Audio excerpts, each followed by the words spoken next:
एक बार की बात है, एक लड़की जिसका नाम अंजलि था। अंजलि 15 साल की लड़की है जो छुट्टी में अपने गांव दादा दादी के घर घूमने जाती है। अंजलि जब अपने दादी के घर घूमने जाती है तो दादा और दादी अपनी पोती से मिलकर बहुत खुश होते हैं। यह बात किसी को पता नहीं थी कि जल्द ही इनकी इस खुशियों पर किसी का ग्रहण लगने वाला है। अंजलि का कुछ दिन तो उसके गांव में बहुत अच्छे से बीता।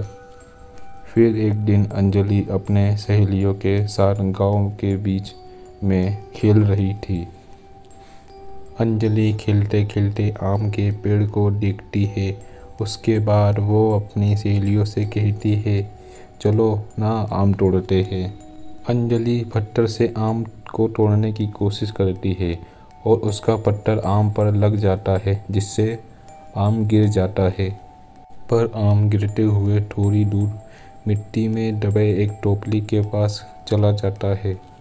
अंजलि जब आम लेने वहाँ पहुँचती है तो उसे पोटली का थोड़ा हिस्सा दिखाई देता है। वो सोचती है कि ये क्या है।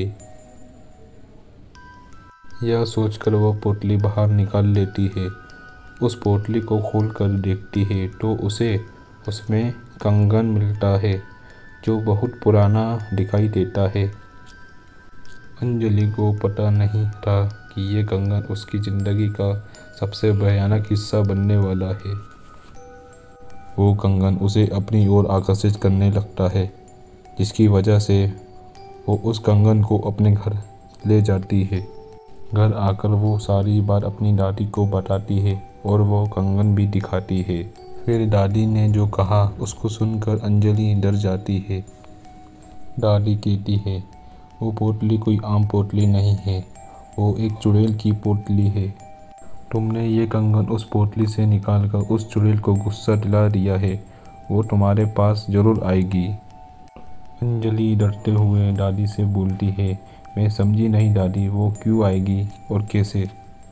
दादी ने बोला, ऐसी पोटली में भटकती हुई आत्माओं को कैद करके ज़मीन में गाड़ दिया जाता है और तुमने उस पोटली को ज़मीन से निकाला है और उसका कंगन भी तुम लेकर आ गई हो।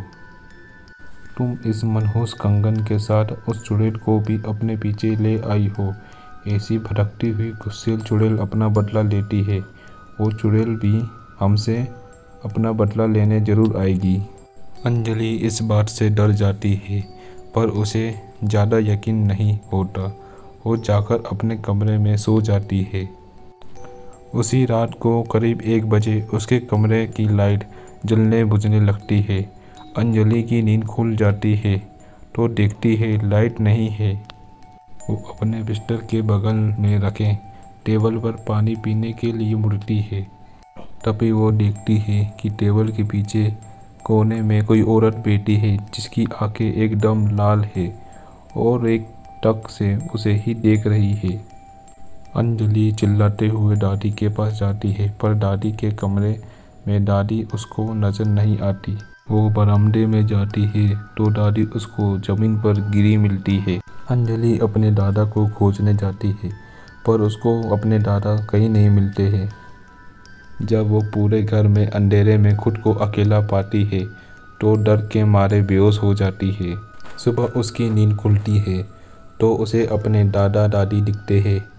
वो अपने दादी को सारी कहानी बताती है रात की बीती हुई। दादी बोलती है, हम दोनों अपने कमरे में ही थे। दादी सब समझ गई। उन्होंने बोला ये सब चुड़ैल का काम है। वो कंगन उस पोटली में वापस रखना होगा वरना वो यहाँ से नहीं जाएगी। अंजलि बोलती है, चलो ना दादी, अभी कंगन रख आते हैं।